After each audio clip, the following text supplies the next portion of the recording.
আবারও উত্তপ্ত মোহাম্মদপুরের জেনেভা ক্যাম্প।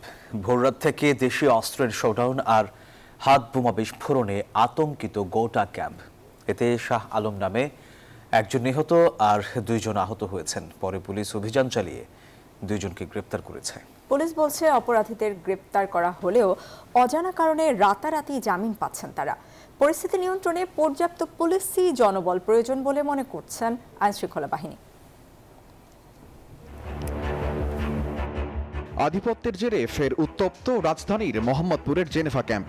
রবিবার দুপুরে ২ নম্বর সেক্টরের জন্ডিস গলিতে সংঘর্ষে জড়ায় শীর্ষ মাদক কারবারি বুনিয়া সোহেল ও পিচ্চি রাজার সমর্থকরা। নিজেদের শক্তি জানান দিতে বেশ কয়েকটি ককটেল বিস্ফোরণ ঘটায় তারা। বাজার করে বাড়ি ফেরার পথে বিস্ফোরণে আহত হন মাহফুজুর রহমান। দুদিকে ছিল ওরা, তো আমি তো বাসায় তো আসবো, আমার হাতে বাজারের ব্যাগ ছিল, কলা টেলা দুধ অনেক কিছু ছিল। তো আমার হঠাৎ করে আমার পাটা কোথায় এরকম পড়ছে, আমি খেয়াল করি না এখন কি ওটা ছিল নাকি ওরা মারছে, হয়তো মারছে, তো সঙ্গে সঙ্গে আগুন ধরে গেছে।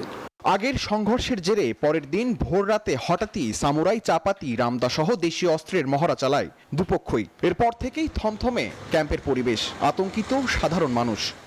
বান্ডেল থাকলে প্রতি সেনমানিতে টাকা বাঁচবে। বিকাশ সেনমানি বান্ডেল কিনে জিতুন প্রতি লেনদেনে। 3 দিন যাবত সকালবেলা আইসা এখানে বোম মারতেছে। এখানে কিছু লোক হিরোইন বিক্রি করে আর ওরাও হিরোইন বিক্রি করে, তো ওরা মারামারি করে। মাঝখান থেকে আমরা যে দোকানদার যারা সাধারণ লোক আছি তারা আমাদের দোকান বন্ধ করে রাখতে হয়।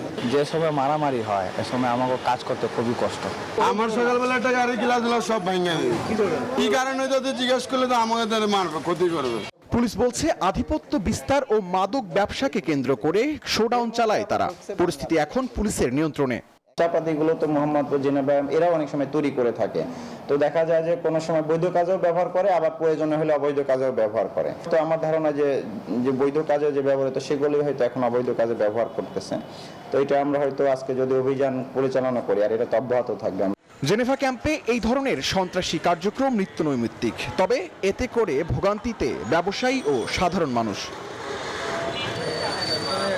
শাহরিয়ার কবির, নিউজ 24, ঢাকা।